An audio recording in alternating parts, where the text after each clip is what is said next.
Again, sasabihin ko sa'yo na nagkasakit na ako. May maliit na akong cyst na maliit na tumutubo.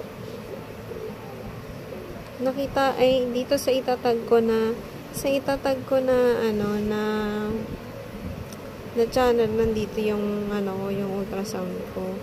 Kung hindi ka pa rin naniniwala sa akin, hindi naman kailangan papaniwalain na kung ano-anong ginawa sa akin yan. Hanggang ngayon, nande-detect siya. Kung halimbawa na may pending ako, hindi karapatan kong malaman na karapatan kong ibigay mo sa akin yung yung information na yun. Kasi nag-ask ako ng tulong doon. Hindi nila ako pinagbibigyan. Hindi ko alam kung bakit. Yung pala sinasabotahe mo talaga ako matagal na ayaw mong ipaalam na ginagawan-gawan ako ng kung ano-ano, tapos ngayon matatakot ka na baka magkaso-kaso ako. Hindi naman ako nagkakaso. Hindi ako ang tawag doon, hindi ko alam kung syempre sasabihin ba ng ng tao yun sa'yo na uy, pinagkaso kita, ganyan. Di sana na lang, inutusan mo na lang ako, halika dito, tas punta ka na lang dito, sa ganun, ginaid mo na lang ako.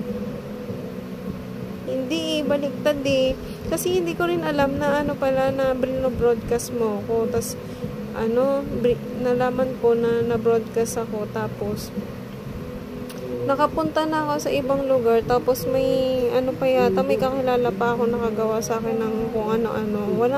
Wala kang kahihiyan na ipinapadinig mo ko sa kanila, na karapatan mo ba na ipadinig ako sa kanila porque nagkaso ka sa akin, na sinumbong kita sa human rights. Kapal ng mukha mo. Na hindi ko alam, wala akong kamalay-malay na gawan ako ng kung ano-ano dito. Dahil kasalanan mo. Di naman napatunayan, Tapos mag-claim ka? Ano ba yung kiniklaim nila? Nakaw yun Nakaw yung iniisip ko na kasi hinahak mo kami. Ninanakawan mo kami. Anong claim sinasabi mo? Siguro yung mga nagkakaso na yun. Yun yung nag-claim. Siyempre, sasabihin ba nila yun? Hindi nila yung sasabihin. Kahit ako hindi ko sasabihin yun sa'yo